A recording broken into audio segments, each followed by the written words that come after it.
حلقة النهاردة هي الجزء السابع من السلسلة اللي بنستعرض فيها أفكار ونصايح من كتابنا المميز اسرق مثل فنان. أهلا وسهلا بيكم في قناة فات جرافيكس. I'm your host عز حجاج، ويلا بينا.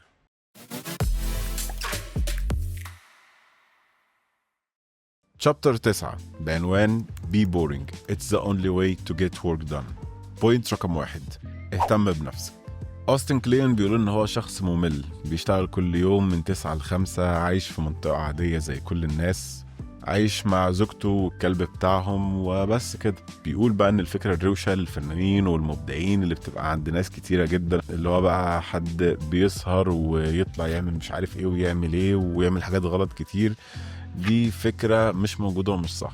فكرة بشكل بسيط مش منطقية، لأن المجال الإبداعي بيحتاج طاقة بشكل كبير جدا، فمش منطقي ان اقعد اضيع الطاقة بتاعتي في مليون حاجة مضرة ومش مفيدة زي كده، وفي الاخر ابقى برضو عندي القدرة ان اقدر ابقى لسه فنان ومبدع. الفنان الحقيقي بيعيش حياة مملة وصحية نسبيا. علشان كده باتي سميث المغني المشهور بيقول للفنانين الجداد انهم لازم يروحوا للدكاترة، يفطروا كويس، يعملوا شوية تمارين خفيفة في الصبح، يمشوا تمشيات طويلة، ويناموا كويس كل يوم علشان يقدروا يحافظوا على صحتهم والطاقة النفسية والعقلية اللي الإبداع بيحتاجها. Point 2: stay out of debt.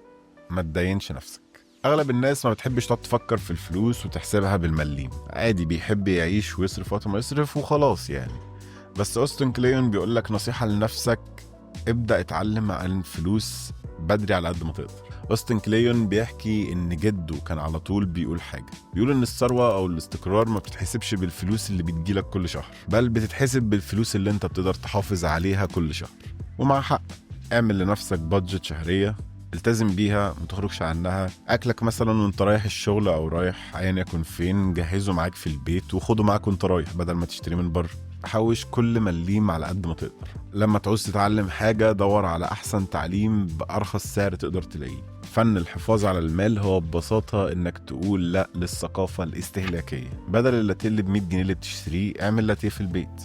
ومش لازم كل لابتوب أو تليفون جديد ينزل تروح تشتريه، رغم إن اللابتوب اللي معاك لسه شغال كويس وزي الفل. بوينت 3: keep your day job. ناس كتيرة ممكن تسيب شغلها الأساسي اللي هم بيجيبوا منهم مرتبهم وبيشتغلوا كل يوم من 9 to 5، ويقول لك إيه علشان أركز مع الهواية بتاعتي والحاجة اللي أنا عايز أحققها، رغم مثلا إن هو ممكن يبقى مستواه مش كفاية لسه إن هو يعيش على الفن بتاعه دوت، ومش كفاية إن هو يبقى معروف أو مشهور أو بيشتغل حتى فيه. الموضوع ده كتير جدا وبيحتاج حظ إنك توصل إنك تبقى عايش على الفن بتاعك بنسبة 100% بس. ولغاية ما ده ما يتحقق تقدر تشتغل شغل يومي روتيني عادي جدا. الشغل اليومي الروتيني ده بيديلك مميزات حلوة جدا. ميزة ان المرتب ثابت جايلك كل شهر، وبيديلك حرية مهمة جدا، وهو انك تقدر تتعلم الحاجة اللي انت بتحبها بعد شغلك، مش عشان انت محتاج فلوس، لا انت بتتعلمها عشان انت حاببها. في الحقيقة اول ما تبدأ تاخد فلوس على الحاجة اللي انت بتحبها، هتلاقي انك ما بقتش تشتغل بمزاجك. على طول بيبقى في حد دافع هيقولك تعمل ايه، وانت مضطر تنفذ حتى لو مش عاجبك. والشغل الروتيني ما هوش حاجة وحشة.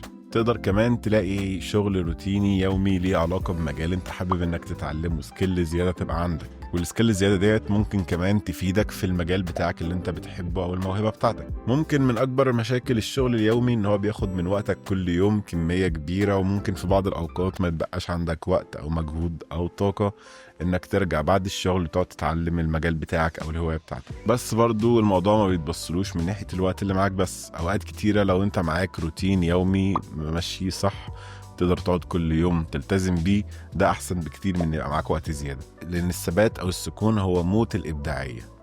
الفنان لازم على طول يبقى في المود وشغال بشكل مستمر، عشان اول ما تبطل وتقعد فترة مستريح هتلاقي نفسك اصلا تبدأ تتخنق من مجرد فكرة انك ترجع للشغل تاني دي، لانك عارف ان الوضع هيبقى خنيق وصعب الفترة لغاية ما تعرف تبدأ تخش في المود تاني. الحل بسيط: خلي عندك روتين يومي كل يوم للشغل الفني بتاعك ده، وقت معين تختاره انت كل يوم، لازم مهما حصل بغض النظر عن اي حالة انت فيها تقضي الوقت دوت في الفن بتاعك. الموضوع ده ما هواش ممتع، والاستمرارية طبعا صعبة. التريك كلها في السكشن دوت انك تلاقي دي جوب 9 to 5 او ايا يكن هتقدر تلاقي يبقى بيديلك مرتب كويس ان هو يغنيك عن الحاجة انك تكسب فلوس من الفن بتاعك لغاية ما تبقى محترف فيه بشكل كافي.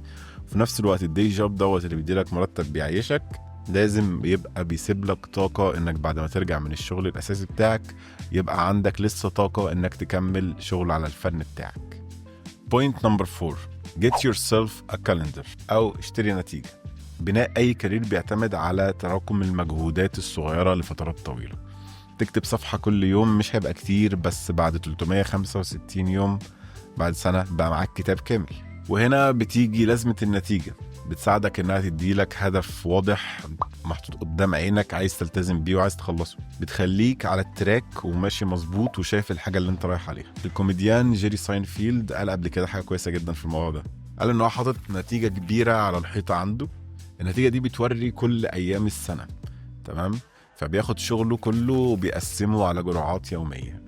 كل يوم يخلص الشغل يروح جاي عامل علامة اكس كبيرة كده وتقيلة على اليوم دوت. بعد كام يوم هيبقى عندك سلسلة من الاكسات. كل ما السلسلة دي ما تكبر كل ما انت هتفرح اكتر وهتحس بالفخر ان انت ملتزم وماشي على النتيجة اللي انت جايبها والجدول اللي انت عامله. وهتلاقي نفسك عايز تكبرها اكتر وعايز تعمل اي حل علشان ما تكسرش السلسلة بتاعت الاكسات دي. فهتلاقي نفسك كل يوم بكل سهولة جدا هتروح جاي قايم وتبدأ الشغل بتاعك.